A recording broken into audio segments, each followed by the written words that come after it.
teman-teman semuanya, jadi kembali lagi bersama kami di tim Jejak Belut Ireng. Dan di sini kita bakalan ngebahas tentang Sunan Bonang. Jadi sebelum kita masuk ke dalam videonya, kalian bisa langsung aja subscribe channel ini dan juga like video kali ini biar kita semangat lagi bikin videonya.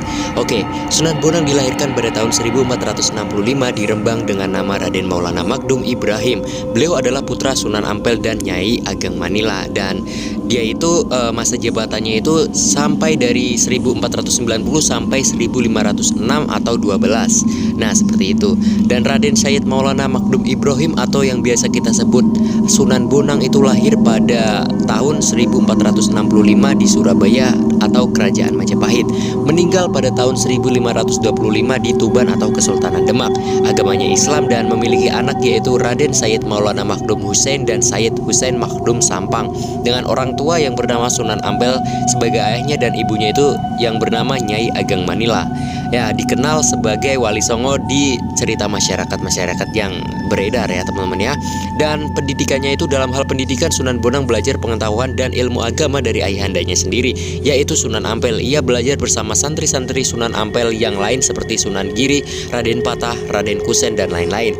Selain dari Sunan Ampel, Sunan Bonang juga menuntut ilmu kepada Syekh Maulana Ishak, yaitu sewaktu bersama-sama Raden Paku Sunan Giri ke Malaka dalam perjalanan haji ke Tanah Suci.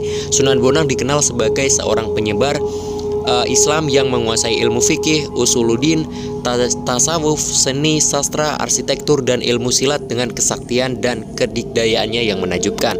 Nah, bahkan di masyarakat sendiri itu mengenal Sunan Bonang sebagai seorang yang pandai mencari sumber air di tempat-tempat yang sulit ada air. Nah, seperti itu.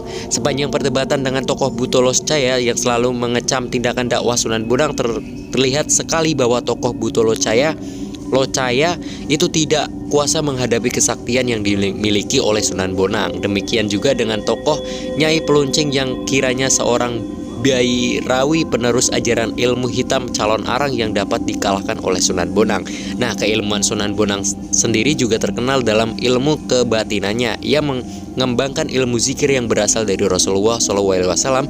Kemudian dia dikombinasi dengan keseimbangan pernafasan yang disebut dengan rahasia Alif Lam Mim, yang artinya hanya Allah Subhanahu wa Ta'ala yang tahu. Sunan Bonang juga menciptakan gerakan-gerakan fisik atau jurus yang dia ambil dari seni bentuk huruf hijaiyah yang berjumlah 28 huruf dimulai dari alif dan diakhiri dengan huruf ya. Ia menciptakan gerakan fisik dari nama dan simbol huruf hijaiyah adalah dengan tujuan yang sangat mendalam dan penuh makna. Secara awam, penulis artikan itu mengajak murid-muridnya untuk menghafal huruf-huruf hijaiyah dan nantinya setelah mencapai tingkatnya harus bisa baca dan memahami isi Al-Quran. Penekanan ilmu yang diciptakan oleh Sunan Bonang adalah mengajak murid-muridnya untuk melakukan sujud atau sholat dan zikir. Hingga sekarang ilmu yang diciptakan oleh Sunan Bonang masih dilestarikan di Indonesia oleh generasinya dan diorganisasikan dengan nama Padepokan Ilmu Sujud Tenaga Dalam Silat Tauhid Indonesia, seperti itu. Nah, dan secara singkatnya Sunan Bonang punya nama asli Syekh Maulana Magdum Ibrahim. Sunan Bonang lahir pada tahun 1448 Masehi di Tuban ya teman-teman ya. Dan dia itu sekaligus merupakan keturunan ke-24 Nabi Muhammad SAW. Dia memiliki 8 saudara, salah satunya Raden Kasim yang dikenal dengan gelar Sunan Derajat. Mungkin seperti itu untuk pembahasan singkat dari video kali ini. Saya sarankan kalian bisa langsung aja subscribe channel ini untuk mendapatkan ilmu terbaru dari channel ini. Jadi langsung aja kalian like video kali ini juga.